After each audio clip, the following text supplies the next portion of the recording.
5 choses qui se sont produites après la mort de Jésus. Premièrement, au moment où Jésus est mort sur la croix, quelque chose de remarquable s'est produit dans la nature. Comme nous pouvons le voir dans Matthieu 27, 51, la terre a tremblé et les rochers se sont fendus. Cela nous montre que la création elle-même a réagi à l'événement de la mort de Jésus. Ce langage biblique indique que la mort de Jésus a eu un impact profond, non seulement spirituellement, mais aussi sur la nature elle-même. C'est un signe de l'importance de cet événement dans la foi chrétienne. Numéro 2. Les tombes ont été ouvertes. Matthieu rapporte un incident qui n'est pas mentionné dans les autres évangiles. Les tombes ont été ouvertes et de nombreux corps de saints, des personnes de Dieu décédées, ont été ressuscités et sont sortis des tombes après la résurrection de Jésus. Ils se sont rendus dans la ville sainte de Jérusalem et sont apparus à de nombreuses personnes. Matthieu 27, 52, 53. Mentionne un tremblement de terre qui a endommagé les tombes en pierre. La résurrection de ces corps ne peut être attribuée qu'à l'action directe de Dieu, ce qui indique que Dieu était impliqué dans le tremblement de terre en raison des caractéristiques géologiques de la Palestine, qui est située sur une grande faille sismique. Un tremblement de terre ne serait pas un événement inhabituel dans ce contexte, mais l'ouverture des tombes est un témoignage significatif de l'importance de la crucifixion de Jésus. Les événements décrits par Matthieu mettent l'accent sur la victoire sur la mort que Jésus a obtenue grâce à son sacrifice sur la croix. La résurrection de ses saints et leur apparition à Jérusalem témoignent de manière impressionnante du travail accompli par Jésus sur la croix et de sa résurrection. L'expression « peuple saint » se réfère probablement à des figures pieuses de l'Ancien Testament, des héros et des martyrs de l'histoire d'Israël, choisis pour témoigner miraculeusement de ces événements. Leur apparition à Jérusalem est un témoignage efficace du travail de Jésus sur la croix et de sa victoire sur la mort. La résurrection de ces saints anticipe l'enseignement de Paul sur Jésus en tant que les prémices des morts. Cela signifie que, de la même manière que le Christ a été ressuscité, ceux qui sont du Christ seront également ressuscités avec des corps immortels et incorruptibles à sa venue. 1 Corinthiens chapitre 15 versets 20 à 23. La mort de Jésus a rendu possible un nouveau jour, un jour où la mort a été défaite, et la résurrection pour la vie éternelle est devenue possible. Cependant, il est important de noter que la résurrection de ces saints a eu lieu après la résurrection de Jésus. La Bible ne nous dit pas si ces saints ressuscités sont morts à nouveau ou ont été emmenés au ciel avec le Seigneur Jésus. Il est important de comprendre que Matthieu a voulu montrer que le tremblement de terre a eu lieu le même jour où Jésus a été crucifié et révélé comme ressuscité. Le pouvoir de la nouvelle vie en Jésus était si fort qu'il ramena à la vie certains des saints qui étaient morts. C'est un passage inhabituel dans l'évangile de Matthieu, et nous ne trouvons pas d'informations supplémentaires à ce sujet dans d'autres sources. Le numéro 3, le voile du temple se déchira, dans Matthieu 27, versets 50 et 51. Après que Jésus eut crié avec une grande angoisse et remis son esprit, le voile du Saint des Saints du temple se déchira en deux, de haut en bas. Cela se produisit immédiatement après la mort de Jésus. Le voile était un rideau qui séparait la zone sacrée du temple de la partie la plus sacrée connue sous le nom de Saint des Saints. Cette séparation symbolisait la distance entre Dieu et les êtres humains.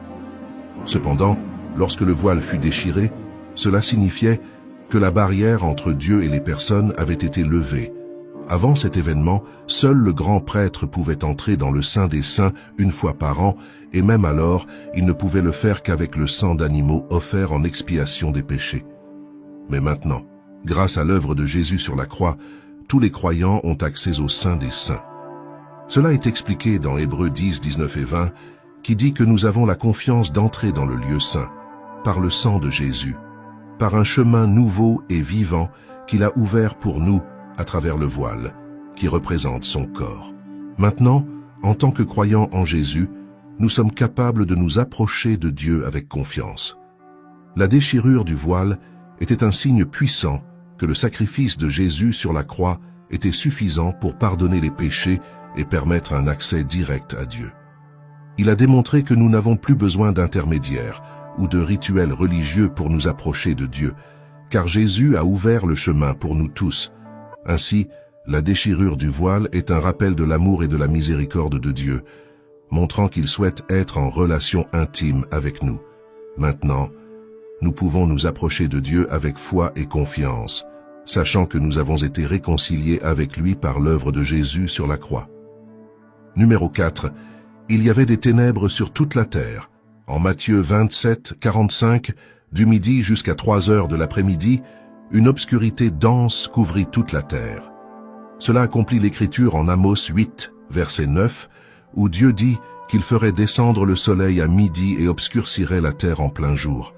Cette obscurité surnaturelle n'a pas été causée par une éclipse, mais c'était une intervention rapide de Dieu, apportant l'obscurité même lorsque le soleil brillait intensément.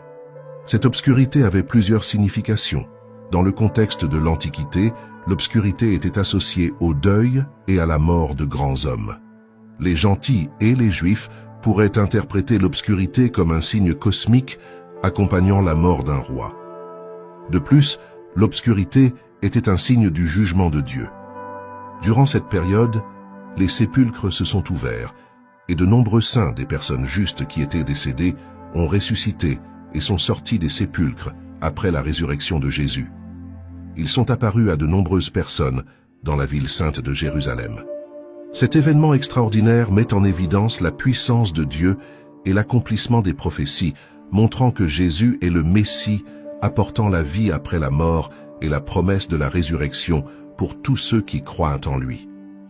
Numéro 5. Le soldat qui supervisait l'exécution réalisa que Jésus était innocent. Lui et les autres soldats qui étaient avec lui, en charge de la garde de Jésus, virent le tremblement de terre et les événements qui se déroulaient, et furent terriblement effrayés et remplissent d'admiration. Le centurion déclara alors, vraiment, celui-ci était le Fils de Dieu. Selon Matthieu 27, versets 53 et 54. Le travail du centurion était de veiller à ce que la crucifixion se déroule correctement, sans complications. Il était responsable de 100 soldats au moment de la crucifixion et était un soldat de carrière dont le courage et l'intelligence l'avaient aidé à gravir les échelons. Il devait être froid et efficace pour réussir dans cette position. Cet homme a dû suivre les ordres de ses supérieurs.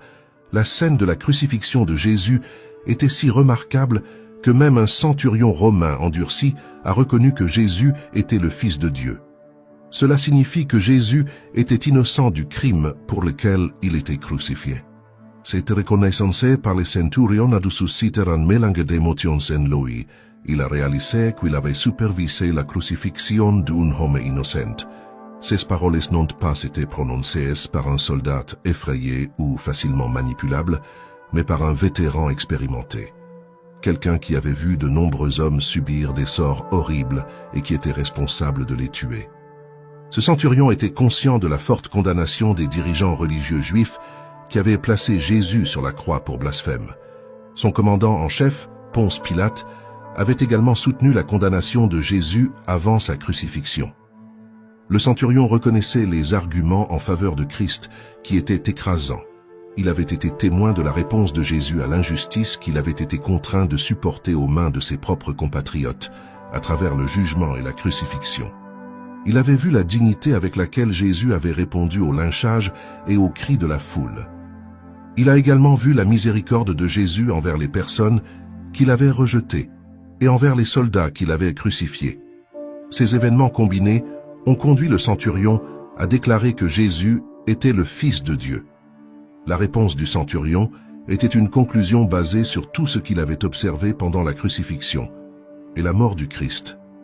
Cela l'a profondément impacté et l'a rempli de terreur face à ces événements si extraordinaires.